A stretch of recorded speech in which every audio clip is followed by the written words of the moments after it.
Assalamualaikum warahmatullahi wabarakatuh.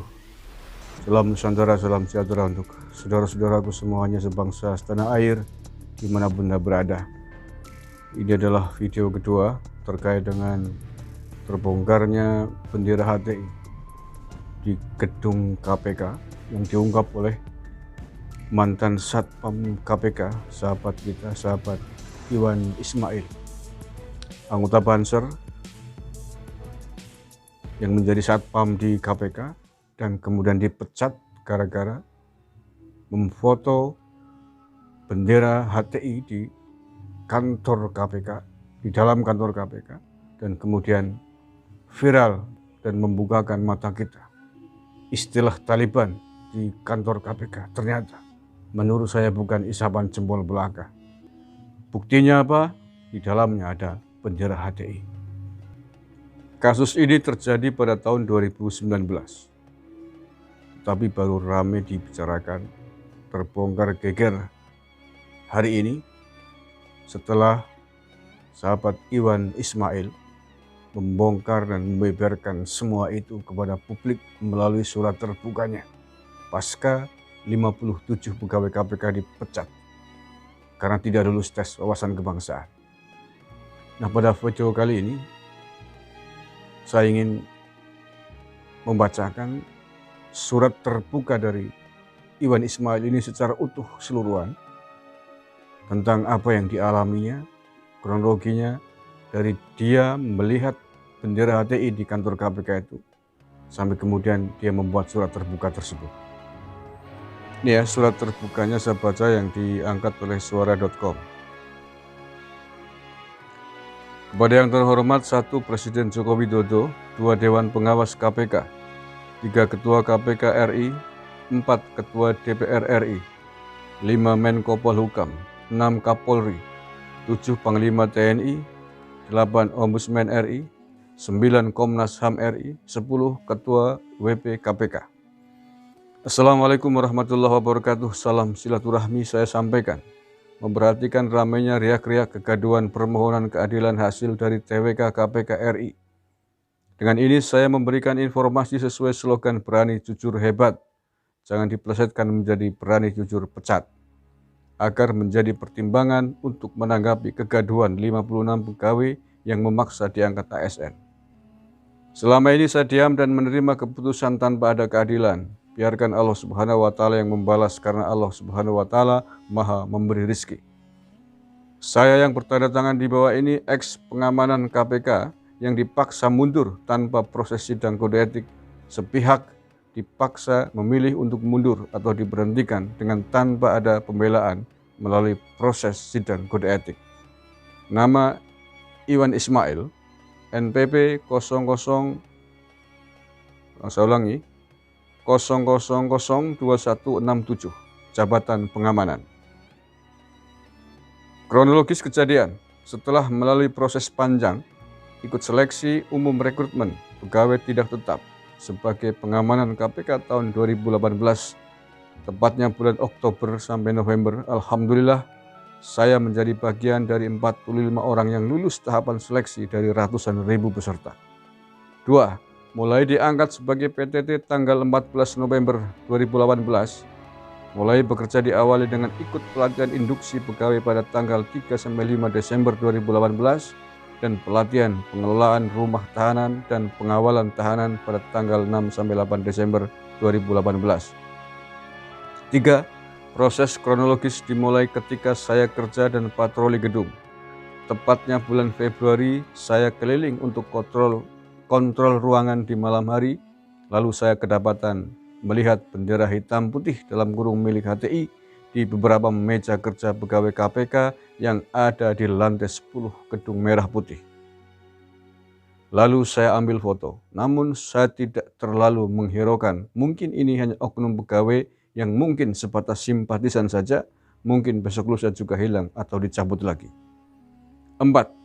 Berjalannya waktu ketika ramai perubahan Undang-Undang KPK yang baru sekitaran bulan Agustus sampai September, sehabis ada demo besar di gedung KPK, hari Jumat tanggal 20 September 2019 dengan isu KPK Taliban, maka pada malam hari selepas piket pengamanan, saya kembali bersama teman saya naik ke lantai 10 dan masih kedapatan melihat bendera hitam putih milik HTI yang masih terpasang di meja kerja yang sama. Lalu saya ambil foto kembali untuk dijadikan bahan laporan dengan asumsi bahwa bendera inilah yang menjadi gaduh KPK Taliban. Karena waktu itu hari Jumat malam dan waktunya besok lusa saya libur, maka saya berniat bikin laporan pada hari Seninnya. 5. Pada malam hari menjelang pulang kampung, saya konsultasi dengan teman-teman saya di jajaran grup WA Banser Kabupaten Bandung mengenai adanya bendera HTI di gedung KPK yang mungkin menjadi pemicu alasan adanya demo KPK Taliban. Namun tanpa saya sadari, bendera itu viral di medsos selama 2 hari ketika saya libur, dan hari Senin saya masuk kerja langsung ada panggilan untuk menghadap pengawas internal KPK. Tanpa pikir panjang saya langsung menghadap sesuai niat melaporkan foto di hari Jumat yang menurut saya sebagai pelanggaran kode etik pegawai. 6. Ketika saya menghadap ke pengawas internal di sana, saya sekalian bilang bahwa saya mau melapor foto temuan saya, tetapi tanpa disangka panggilan yang saya terima di hari Senin tanggal 23 September 2019 pun saya mengenai bendera HTI yang tengah tersebar di media sosial. Maka di hari itu pula saya diperiksa seharian full day dan dilakukan BAP.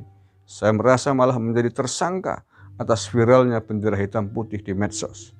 Maka saya utarakan semua keterangan sesuai dengan pertanyaan-pertanyaan yang disampaikan, tetapi ketika tahu background saya anggota Banser, mereka dalam kurung PI KPK begitu gencar memberikan pertanyaan seputar bendera dan organisasi saya sampai mereka mengambil HP saya sebagai bahan bukti dan men-screenshot semua chat saya di grup WA hingga mereka tahu data pengurus kami mulai dari pusat hingga pimpinan anak cabang.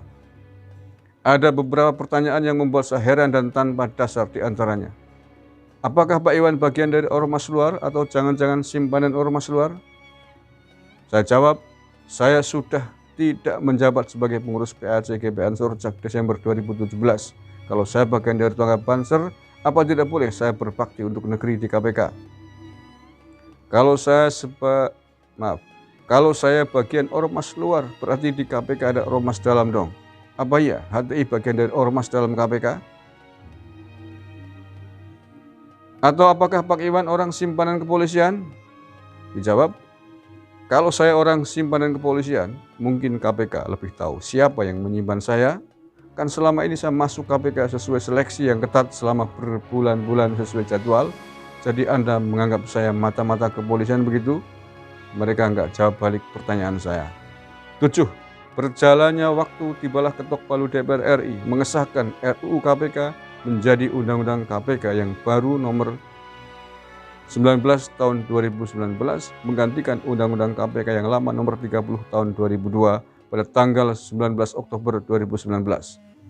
Masih diikuti dengan demo-demo di gedung KPK baik yang pro maupun yang kontra terhadap Undang-Undang KPK yang baru. Tibalah pada hari Senin tanggal 21 Oktober 2019 saya dipanggil kembali untuk agenda musyawarah di DPP KPK, dihadiri oleh seluruh anggota DPP, PI, Setjen, dan WP KPK. Mereka menerangkan bahwa laporan atau BAP saya itu sudah termasuk pelanggaran kode etik katanya dan merupakan pelanggaran berat karena sudah turut punya andil dalam ketok palu Undang-Undang KPK yang baru. Katanya hanya ada satu solusi, apakah kamu dibawa ke ranah sidang kode etik dengan harus menghadirkan saksi-saksi yang meringankan, baik orang yang memviralkan foto bendera HTI, keterangan tim ahli dari KP Ansor dan bisa jadi dari PBNU mengenai bendera HTI. Padahal sudah saya jelaskan kalau saya bukan lagi pengurus KP Ansor, hanya anggota Banser biasa. Keterangan mengenai HTI versi saya sudah saya jelaskan, kenapa mesti merembet ke organisasi ini, kan urusan internal pegawai KPK. Atau pilihan langsung diberhentikan secara tidak hormat. Pertanyaannya, apakah proses seperti ini tidak menyalahi maladministrasi? Kan ada pilihan di dalam buku panduan kode etik yang merupakan pelanggaran berat. Salah satunya ada pemotongan gaji terlebih dahulu dengan adanya pembinaan pegawai. Kenapa harus langsung pemberhentian? Kan kalau iya itu pelanggaran saya baru sekali melakukannya. Dan yang saya lakukan itu semata-mata hanya menjalankan tupoksi pengamanan gedung dalam giat pelaporan pelanggaran kode etik sesuai perintah atasan? Kenapa selalu pengamanan yang disalahkan jika berhadapan dengan pegawai tetap? Pertanyaan saya, kenapa masalah foto yang viral merupakan pelanggaran berat? Atau apakah bendera HTI di gedung KPK itu milik KPK atau milik oknum pegawai? Terus, bagaimana nasib oknum pegawai yang membawa dan memasang bendera HTI? Apakah sama dilakukan pemeriksaan BAP dan diperlakukan yang sama seperti saya? Kenapa Pak YP, Ketua WP KPK, setelah beres musyawarah DPP, sambil memeluk saya seraya berbisik mengucapkan permohonan maaf, serta menyampaikan ada salam permohonan maaf dari Pak NP katanya. Ada apa dengan pesan itu semua? Apakah selama ini yang melaporkan balik itu adalah Pak YP dan NP? 8. Berjalannya waktu saya melawan dengan membuat surat memo ke Ketua KPK, tetapi tidak ada balasan atau sanggahan. Kemudian saya menerima surat pemberhentian tertanggal 30 Oktober 2019. Lalu saya meminta kembali untuk dipertimbangkan atau saya laporkan ke Menko Polhukam, Ombudsman atau bahkan Presiden. Akhirnya saya diberikan keringanan dengan dicabutnya surat PTDH dengan syarat mengundurkan diri. Akhirnya saya terima tawaran itu dengan syarat dikasih waktu sampai saya dapat pekerjaan yang baru. Maka setelah ada tempat kerja baru pertanggal 26 Desember 2019 keluar surat PDH yang sebenarnya tanpa dasar surat pengunduran diri saya. Pesan saya, apakah ini keadilan bagi saya yang menurut saya berintegritas bekerja demi merah putih melawan pegawai yang terpapar karena hitam putih? Kenapa para pegawai yang tidak lulus TWK nggak ikhlas saja seperti saya? Itu kan urusan internal pegawai. Kalau mau menggugat, apakah boleh saya menggugat kembali setelah hampir 2 tahun saya diam? Apakah surat PDH ini saya sah? Saya ulangi, apakah surat PDH ini sah tanpa adanya dasar surat pengunduran diri saya? 9. Malahan saya meminta difasilitasi PI agar diketemukan dengan orang yang membawa dan memasang bendera, tetapi tak kunjung difasilitasi. Malahan ada orang yang mengaku CPU KPK yang katanya membawa dan memasang bendera itu meminta ketemu dengan saya secara pribadi di kantin KPK. Kenapa nggak langsung ketemu di hadapan PI saja, kata saya. Nggak usah katanya, bilangnya secara kekeluargaan saja. Ada pernyataan yang lucu. Begini mas, masalah ini sudah membuat saya diperiksa oleh Jaksa Agung katanya. Saya dicap jadi jaksa radikal. Kalau di kampung saya Palembang, mungkin di luar saya sudah bacok-bacokan ini. Saya balas, bang abang mengaku orang Palembang, saya juga keturunan Lampung. Kita sama-sama dari Sumatera. Kalau abang mau bacok-bacokan, saya juga biasa. Kalau mau silakan, kita sama-sama keluar, buka seragam kita selesaikan secara jantan. Tapi lebih baik kita duduk bareng di PI. Kita buktikan siapa yang salah, yang benar tanpa harus ada anarkis. Kalau misalkan kita terbukti bersalah, iya kita harus ikhlas menerimanya. Akhirnya dia diam dan pergi. 10. Memang kita akan kalah kalau berhadapan dengan pegawai tetap. Kata teman-teman kerja saya, PTT, VSPT selalu menang PT katanya.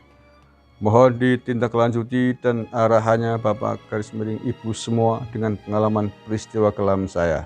Bandung, 29 September 2021. Hormat saya, Iwan Ismail, NPP 0002167.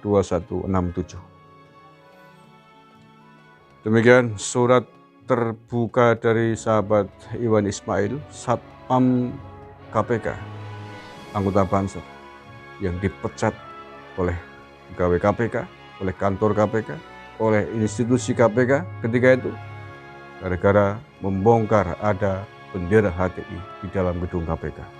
Sementara itu saja dulu terkait kasus ini, saya ingin masih terus membahasnya, dan untuk bahasan berikut ada pada video berikutnya.